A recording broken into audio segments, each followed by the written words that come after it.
ঘটনাগুলো ঘটে চলেছে, বিদ্বেষমূলক যেসব প্রলোচনাগুলো ঘটছে, এই প্রলোচনার বিরুদ্ধে আমরা রুখে দাঁড়াতে এসেছি।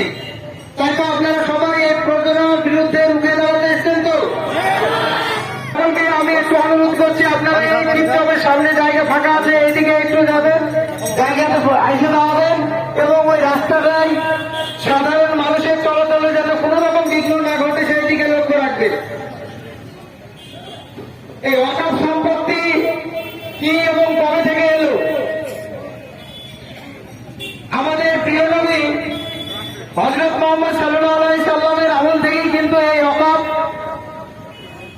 ওয়াকফটা কিভাবে এলো সেই সম্বন্ধে আমরা জানবো। ওয়াকফ হচ্ছে কিন্তু তার একটা সুস্থ শৃঙ্খলা এবং বিরোধিতা করে আমি আন্দোলন মানছি না, মানবো না, মানছি না, মানবো না, বাপাস নাও, মানছি না, মানবো না। এই বলে আমি সংক্ষিপ্ত বক্তব্য শেষ করলাম। এবার আপনাদের সামনে বক্তব্য রাখবেন ডাক্তার মহিউদ্দিন শেখ।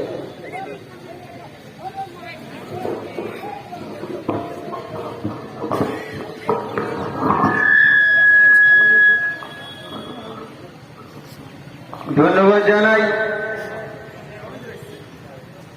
সকল শ্রোতা বন্ধুদের, সেই সাথে ধন্যবাদ জানাই আমার রানীনগর পিএসের ওসি সাহেব এবং ওনার সাথে যিনারা সহযোগিতা করেছেন এবং আমাদের মিছিলকে এবং পথসভাকে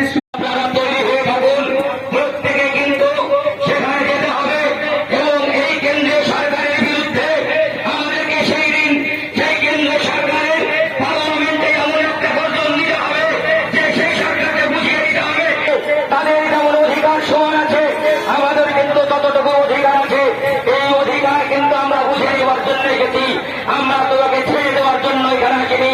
সেই আমাদের ধারণা কিন্তু এটা কিন্তু মনে রাখবে। এই ভোটকে বীর আনার চেষ্টা করেছিল, সেটা নিয়েও কিন্তু মানুষ এমনই একদিন সোচ্চার হয়েছিল। সেই সোচ্চারে কিন্তু একদিন দুদিন নয়,